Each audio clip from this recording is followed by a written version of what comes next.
여러분, 오늘 또 국어 수업 한번 시작해 봅시다. 저번 시간에 여러분들에게 자신의 진로에 대한 자신의 꿈이나 진로를 소개하는 프레젠테이션을 만들어 봐라 해서 여러분들이 지금 보내주고 있는데요. 선생님이 수업을 전날에 찍다 보니까 아직 그 프레젠테이션을 다 보지는 못했어요.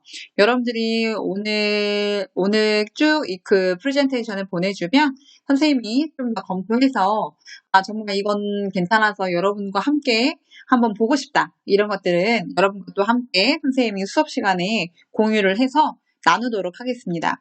자, 그러면 우리는 이제 이어서 오늘 94쪽, 95쪽을 살펴봐야 되는데, 여기서 지금 해야 될 거는, 여기 진로나 관심사가 비슷한 친구들끼리 모둠을 만들어서 책을 읽어보는 거예요. 그러니까 여러분들에게 선생님이 진로를 소개하는 프레젠테이션을 만들라고 한 거는, 관심사나 진로가 비슷한 친구들을 한번 모아보려고 그랬던 건데, 지금 등록 계약 중이 아니어서 우리가 모둠 활동은 좀 하기가 어렵죠.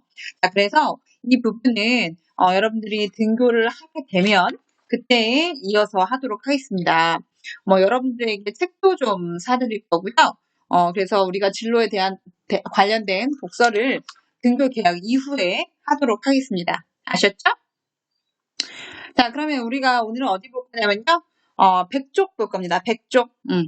자, 우리 이제 100쪽 볼 건데, 드디어 100쪽. 공부 많이 했네요. 자, 여기 활동 두 번째 100쪽에서는 우리가 뭐 할 거냐면, 책임감 있게 글을 쓰는 태도에 대해서 공부를 할 겁니다. 책임감 있게 글 쓰는 태도.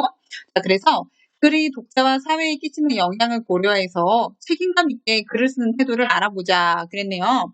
자, 그래서 우리가 이제 글을 쓸 때는 우리가 일반적으로 글이 말보다 무게가 있다고 합니다. 왜냐면 물론 말도 무게가 있어서 조심해야 되는데 글은 기록이라고 볼 수 있죠. 기록으로 남기 때문에 글이 훨씬 더 무게가 있습니다. 그리고 이것은 오래 우리를 따라다니죠. 그러니까 우리가 SNS 같은 데다가 글을 쓸 때 사실 굉장히 조심해야 돼요. 우리가 쓴 글이 없어지지 않죠? 이 글이 계속 나를 따라다닙니다. 그래서 여러분들이 SNS나 어디 다른 곳에 글을 쓸 때, 그리고 뭐 숙제에서 글을 쓸 때도, 수행평가에서 글을 쓴다든지, 이런 때도 다 이 글 쓸 때 굉장히 주의를 기울여야 합니다. 자, 그러면 우리가 글 쓸 때 어떤 것들을 조심해야 되느냐? 애니메이션 보면서 한번 살펴볼까요?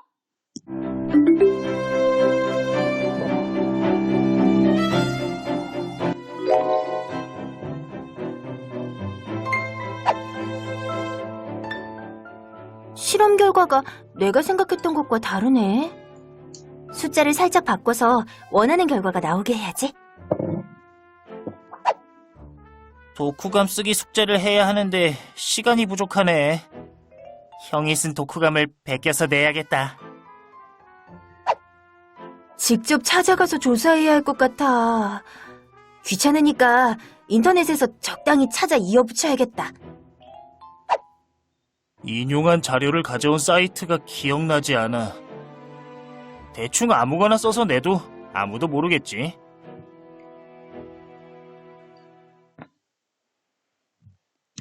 자, 우리 책에서는 이렇게 네 가지의 태도에 대해서 이야기를 하고 있습니다.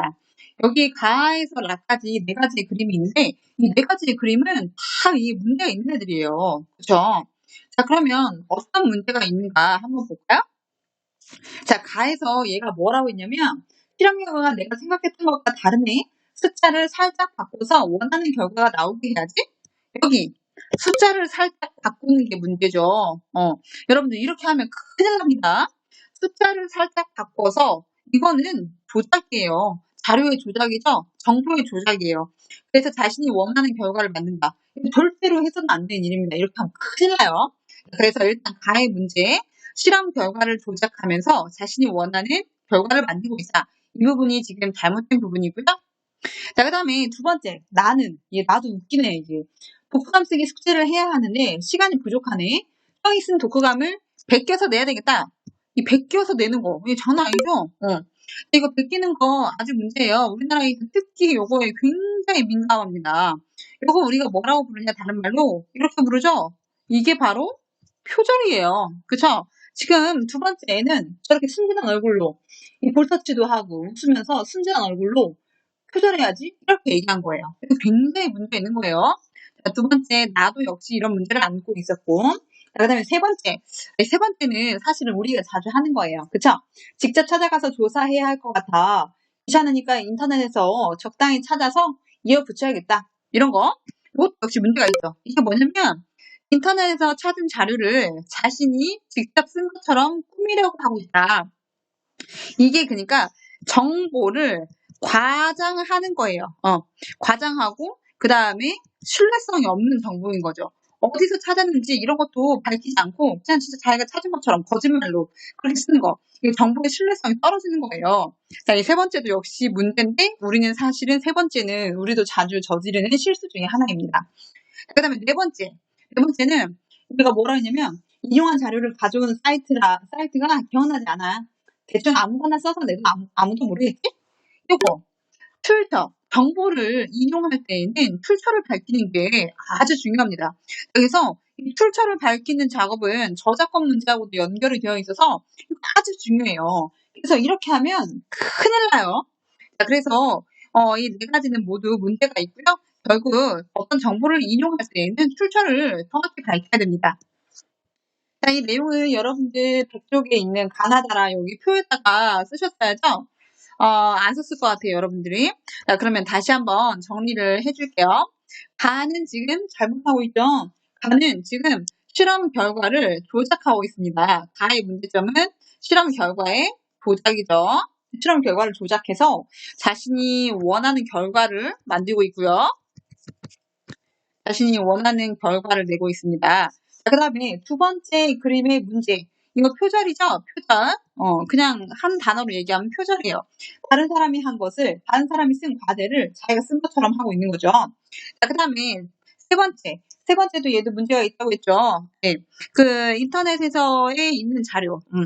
인터넷 자료는 인터넷 자료라고 표시를 해줘야 돼요. 근데 이거를 마치 자신이 쓴 것처럼 꾸미는 거. 이거 문제죠. 이거 문제입니다. 이거 크게 잘못하는 거예요. 자, 그 다음에 마지막 네 번째. 이거 출처. 어떤 정보를 인용했을 때는 반드시 출처를 밝혀줘야 합니다. 출처를 밝혀야 합니다. 이게 문제인 거죠. 출처를 밝히지 않으면 이거 저작권 문제에도 걸립니다. 요즘 저작권 되게 민감하죠. 그래서 이 부분 잘 메모해 두시고요. 이 네 가지의 자세는 절대로 가져서는 안 됩니다. 그죠? 자, 그 다음에 101쪽으로 넘어가시면요. 101쪽에서 보면 인터넷상의 쓰기 활동이 긍정적 또는 부정적 영향을 주었던 경험을 떠올려보자 그랬네요. 인터넷상에서 쓰기 활동. 그러니까 뭐 우리가 주로 이제 SNS도 하고 뭐 요즘 온라인 수업 때문에 카페도 활발하게 하고 있고 여러분들이 가장 많이 하는 SNS는 페이스북이나 인스타그램이죠. 근데 이 SNS에서 쓰기 활동은 긍정적이기도 하고 부정적이기도 합니다. 일단 이 여자애, 착하게 생겼어. 이 여자애가 어떤 경험이 있냐면 블로그, 요즘은 또 블로그 많이 안 해요. 그쵸? 이 블로그에 내 영화 감상평을 보고 모르는 사람이 영화를 이해하는 데 도움이 됐다고 하면서 댓글을 남겨줬대요. 그래서 고맙다고 말해주니까 기분이 하루 종일 좋았다. 그래서 인터넷상에서 다른 사람에게 어떤 영향을 줄지 생각하면서 글을 써야 된다. 그러니까 이 여학생은 지금 이 인터넷상에서의 글쓰기가 긍정적으로 이루어진 경우예요. 그쵸? 근데 이 남자애 보세요. 이 남학생이 보니까 학교 누리집이 뭔지를 지금 계속 모르는 사람이 혹시 있을까봐 얘기하지만 누리집은 홈페이지에 쓴 우리말입니다. 아시죠? 자, 학교 누리집에 올린 숙제를 하다가 인터넷에서 다른 사람의 글 일부를 가져와 붙였어. 헐, 이 큰일 났네. 자, 그 다음에 근데 얼마 뒤 원래 글을 쓴 사람이 항의하는 메일을 보냈어요. 그죠? 다른 사람의 글은 그 사람의 허락을 받고 가져와야 돼요.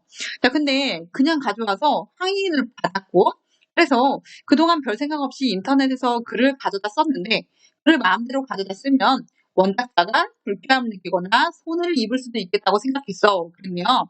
근데 이 남학생은 인터넷상에서 글쓰기 활동에 대해서 뭔가 부정적인 경험을 가지고 있네요. 자, 그러면 여러분들은 인터넷상의 글쓰기 활동에서 긍정적인 경험이 뭐가 있습니까? 자, 이거를 사실은 들어봐야 되는데 학교에 나와야 들어보죠, 이거를. 다음 주가 이제 계약일인데, 더 이상 미뤄지지 않고 꼭 계약이 좀 됐으면, 이루어질 수 있었으면 좋겠습니다. 선생님이 그 선배들하고 해본 것 중에는 이런 게 있었어요. 우리가 이제 그 역사에 대해서 좀 이렇게 살펴보다가, 그 약산 김원봉 선생이라는 독립운동가가 있어요. 의열단 단장이기도 하고, 작년에 무슨 드라마의 주인공이기도 했는데, 이몽이라는 드라마에서 유지태가 이 역할을, 김원봉 역할을 맡기도 했습니다.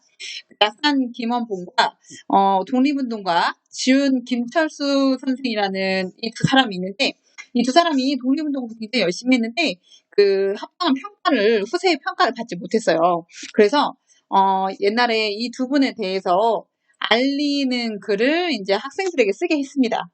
그랬더니 알리는 글이 신문에도 나고, 그 다음에 여러 이제 SNS를 통해서 이렇게 흘러나가면서 여러 사람들에게 전화가 오기도 했어요. 학생들이 어떻게 이런 일을 했느냐, 뭐 이런 전화가 오기도 했는데, 뭐 그런 것은 뭐 굉장히 SNS에서의 글쓰기에 긍정적인 예시로 볼 수 있을 것 같아요. 그죠? 자, 그 다음에 부정적인 SNS 글쓰기의 예로는 여러분들이 자주 하는 거죠? 이 페이스북이나 인스타그램인가요? 요즘에 인스타그램을 더 많이 하나? 이 인스타그램에서 다른 사람을 뭐 저격하는 글을 올린다, 뭐 저격글이라고 하던가요? 뭐 학생들이 이렇게 얘기했던 것 같아요. 그래서 막 이런 거 올려가지고 맨날 싸웁니다. 이런 거는 SNS의 가장 큰 폐해죠. 다른 사람의 정보를 뭐 여과 없이 노출하고, 뭐 그리고 그것을 뭐 한 사람을 공격하는 수단으로 쓰고, 뭐 이런 것들은 SNS의 가장 나쁜 그 글쓰기 활동 기능 중에 하나입니다. 뭐 이런 것도 있고요. 그리고 뭐 가장 요즘 많이 얘기되는 악성 댓글, 연예인들한테 악성 댓글 남기는 뭐 그런 거 있죠? 그래서 연예인들이 뭐 우울증으로 이렇게 나쁜 선택을 하기도 하고 그렇죠. 그래서 이런 것들은 다 SNS 상의 글쓰기, 인터넷 상의 글쓰기에 부정적인 요소라고 볼 수 있겠습니다. 자, 그리고 이제 마무리해보면 세 번째, 우리는 그래서 글을 쓸 때도 윤리가 필요해요. 그래서 그 윤리를 점검해봐야 되는데, 자, 3번 문제 보시죠. 이거와 이를 바탕으로 쓰기 윤리 점검표를 만들어보고 자신은 책임감 있게 글 쓰는 태도를 지니고 있는지 평가해봅시다. 이렇게 됐네요. 그러면 쓰기 윤리 점검표를 만들려면 아까 우리가 일과 소단원 그 조그만 문제 2에서 했던 것을 합치면 됩니다. 그죠? 합치면 돼요. 자, 그러면 일단 여기서 예시로, 요건 예시죠? 예시로 다른 사람의 글을 내가 쓴 것처럼 꾸미지 않았는가? 뭐 자신의 글이 독자에게 미칠 영향을 고려해서 썼는가? 뭐 이런 거를 확인해 보면 되고요. 자, 그 다음에 1번의 첫 번째 그림에서 뭔 얘기하고 있었어요? 조작했죠? 네. 그러면 이제 윤리 점검표의 질문, 정보를 조작하지는 않았는가? 이런 거 쓰면 되겠죠? 정보를 조작하지는 않았는가? 이런 거 점검해봐야 되겠죠. 그런 거 뭐 예를 들어서 적어주면 됩니다. 자, 그리고 다른 사람의 글을 베끼지 않았는가? 다른 사람의 정보나 글을 표절하지 않았는가? 이런 것들 점검해봐야겠죠.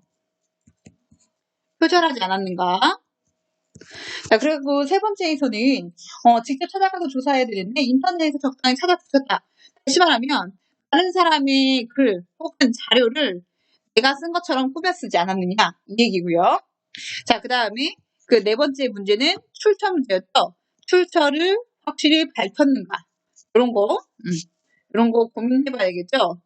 출처를 확실히 밝혔는가? 뭐 이런 것들을 우리가 질문으로 쓰기 윤리 점검에서 해야 되는 질문으로 살펴볼 수 있겠습니다. 그렇죠? 자, 그래서 그리고 이거는 이제 1번 소단은 1번 문제였고요. 아니 소가로 조그만 문제. 그 101쪽의 두 번째에서는 인터넷상의 글쓰기가 긍정적인지 부정적인지도 체크를 하라고 했잖아요. 자, 그래서 이것이 타인에게 긍정적인 영향을 미칠 수 있는 글인가? 이런 것들 확인해 볼 수 있겠죠? 타인에게 긍정적인 영향을 미칠 수 있는 글인가? 이런 것도 이렇게 확인해 볼 수 있습니다. 자, 그래서 이런 것들을 기반으로 해서 여기 쓰기 윤리 점검표를 만드시면 되고요. 나머지 이것이 아니더라도 더더욱 우리가 해야 될 게 있습니다. 뭐 표현에서 너무나 저속하고 무례하고 이런 표현을 써서는 안 되고, 그 다음에 우리가 글을 쓸 때는 어문 규칙이나 이런 것들을 준수해야 합니다. 그 등등 여러 가지 쓰기 윤리 점검표가 있고요. 그런 것들을 확인하는 작업이 필요하겠습니다.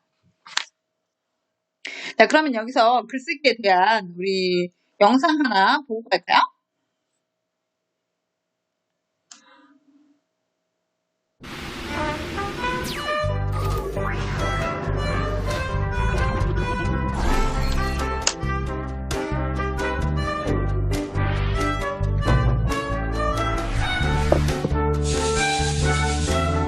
어린이 여러분,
자, 여러분들 글쓰기가 이렇게 중요한 겁니다. 아시겠죠? 자, 그러면 우리는 다시 교과서로 돌아와서 102쪽으로 갑시다. 102쪽에 가면 어떤 내용이 나와 있냐면, 아이고, 잠시만요. 멈춰라. 자, 102쪽으로 가면 어떤 내용이 나와 있냐면, 저작권에 대한 내용이 좀 나와 있습니다. 우리 같이 저작권에 대해서 좀 공부를 해보시죠. 자, 다음 글을 읽고 다른 사람의 저작물을 이용할 때 지녀야 할 태도를 알아보자. 그랬네요. 자, 먼저 여기 보세요. 저작물과 저작권이 있습니다. 저작물은 저작권을 가진 사람이 만든 그 창작물을 얘기하는 겁니다. 그래서 뭐 책, 그림, 영화, 노래, 가사, 곡, 사진, 지도, 캐릭터, 컴퓨터 게임, 강연 등등등등 자기 생각을 여러 사람이 알 수 있도록 나타낸 것은 다 저작물입니다. 그렇죠? 책, 그림, 뭐 영화 등등등등.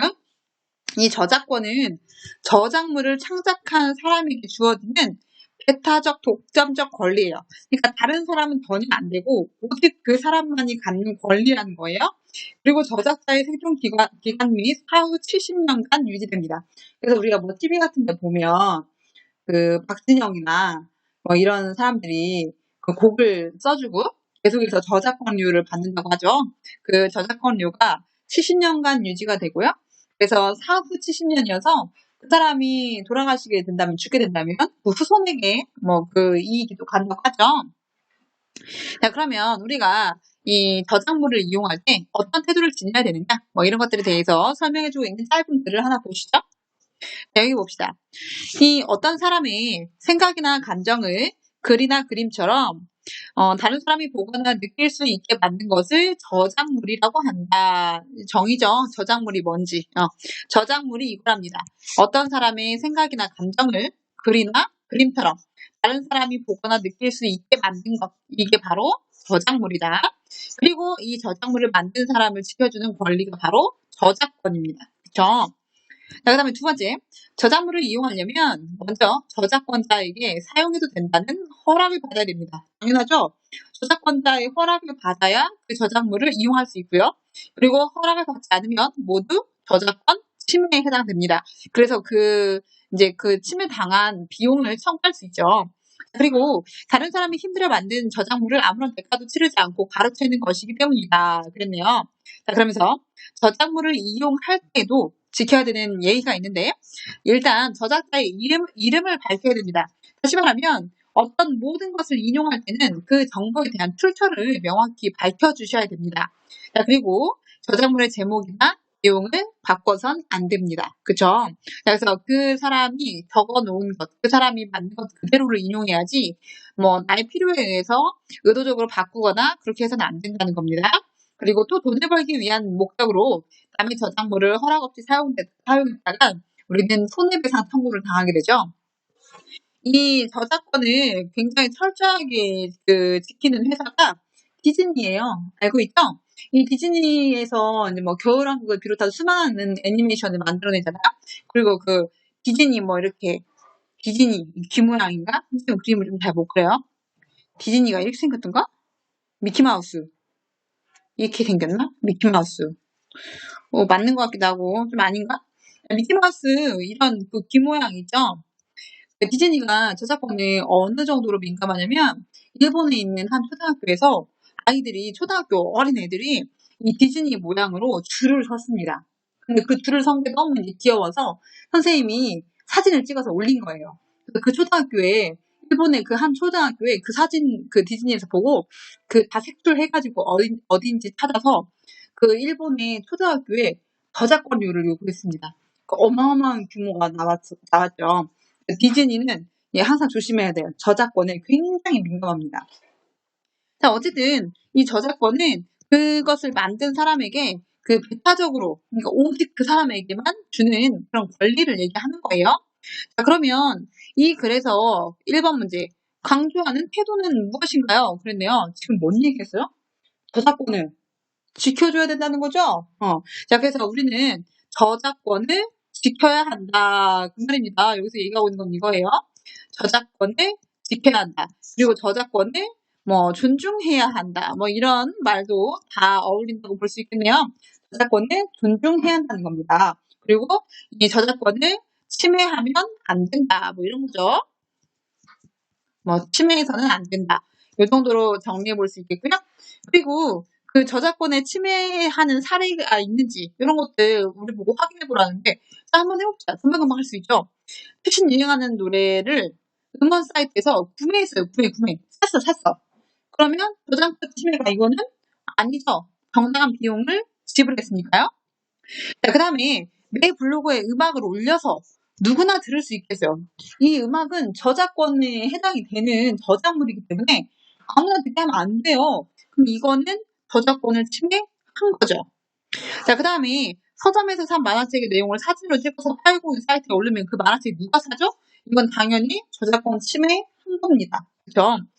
미술대회에 나가서 인터넷에서 본 멋진 그림을 떠올리며 비슷하게 그려서 제출했다. 인터넷에서 본 멋진 그림도 누군가가 지금 여기서 그림을 그린 겁니다. 그러니까 이거는 저작권이 있는 거예요. 그래서 이거는 역시 저작권 침해에 해당이 됩니다. 자, 그 다음에 블로그에서 멋진 사진을 발견해서 블로그 주인의 허락을 받았어요. 그렇죠? 다시 말하면 이 저작권자의 허락을 받은 거예요. 그리고 홈페이지에 올렸습니다. 허락을 받으면 그거는 저작권 침해가 아니죠. 그래서 이 마지막 거는 저작권 침해가 아니라고 할 수 있습니다. 자, 그 다음에 우리가 이제 103쪽으로 넘어가야 되는데요. 103쪽부터 이 105쪽, 106쪽까지는 이제 여기서 앞에서 한 그 진로에 대해서 팀끼리 탐구를 한번 해보고 그 탐구에 대한 보고서를 쓰는 내용입니다. 이 내용은 등교를 해야만 할 수 있어요. 그래서 지금은 안 될 것 같고 여러분들의 등교가 이루어지면 시험 끝나고 선생님이 좀 할 수 있는 시간을 만들어 보도록 하겠습니다. 자, 그러면 우리는 어디로 갈 거냐면요. 107쪽으로 가서 이 단원에 대한 소단원 마무리를 한번 해보겠습니다. 일단 이 소단원 마무리에서 우리는 스스로 글을 선택해서 읽을 수 있습니다. 그렇죠? 자, 그래서 진로나 관심사가 비슷한 친구들끼리 얘기를 나누면서 글을 스스로 찾아서 읽을 수도 있고요. 그리고 정보를 공유하고 그 안에서 생긴 질문이나 이런 것들을 함께 찾아볼 수도 있습니다. 자, 그 다음에 책임감 있게 글 쓰는 태도는 굉장히 중요하죠. 이거 아주 중요합니다, 여러분. 글은 책임감 있게 써야 됩니다. 왜냐하면 말보다 글은 무거우니까요. 자, 그래서 어떻게 써야 되냐? 과장하거나 왜곡하지 않고 사실에 근거해야 됩니다. 그죠? 다른 사람이 생산한 글이나 자료의 저작권을 침해해서는 안 됩니다. 자료의 저작권을 침해하지 않는다. 그죠? 인용하거나 참고한 자료의 출처를 밝혀야 됩니다. 출처. 그리고 인터넷상의 허위 내용을 유포하거나 악성 댓글을 달아서는 안 됩니다. 그죠? 허위 내용 유포나 악성 댓글 이런 거 안 돼요. 자, 그래서 결국은 글은 책임감 있게 써야 됩니다. 여러분들의 글은 평생 여러분들을 따라다니니까요. 자, 그 다음에 어휘 점검하기 여기 있는데요. 이거 되게 좋아요. 이런 거 어휘 나올 때마다 잘 알아두세요. 자, 여기 핏뿌리에 해당하는 알맞은 단어. 요거 상위 그릇에 깨진 조각. 이거 뭐였죠? 사금팔이죠. 사금팔이 아까 설명이 나와 있었어요. 진로에 대해서 설명하고 있는 글에서 앞부분에 나와 있었죠? 자, 그 다음에 문학예술 학술에 속하는 창작물에 대하여 저작자나 그 권리 승계인이 행사하는 배타적 독점적 권리. 배타라는 것은 다른 사람은 배제한다 이런 뜻이에요. 그러니까 오직 그 사람만 받는다는 거예요. 이것을 우리는 저작권이라고 했었죠. 그쵸? 자, 그 다음에 밑으로 또 내려오면 불충분하거나 허술한 점 혹은 주의가 미치지 못하거나 틈이 생겼다. 이런 것을 우리는 허점이다. 이렇게 얘기합니다. 허점. 이 허점이 정답이 되겠죠. 자, 그래서 여기까지 해서 이 단원에 대한 그 마무리를 한번 해봤습니다. 여기서 지금 진로에 대해서 자신의 진로에 대해서 탐구하고 독서하는 활동이 있는데요. 이 부분이 지금 등교가 안 돼서 이루어지지 못한 점 좀 아쉽고요. 여러분들 등교가 이루어지면 그때 또 함께 모둠 활동을 할 수 있으면 더 좋은데 이 모둠이나 아니면 개인적으로라도 그 진로에 대해서 탐색하고 보고서 쓰는 활동은 이어가도록 하겠습니다. 오늘 저작권에 관련된 지식 패널 2 하나 더 보시고요. 오늘 수업은 여기서 마무리를 하겠습니다.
from another century.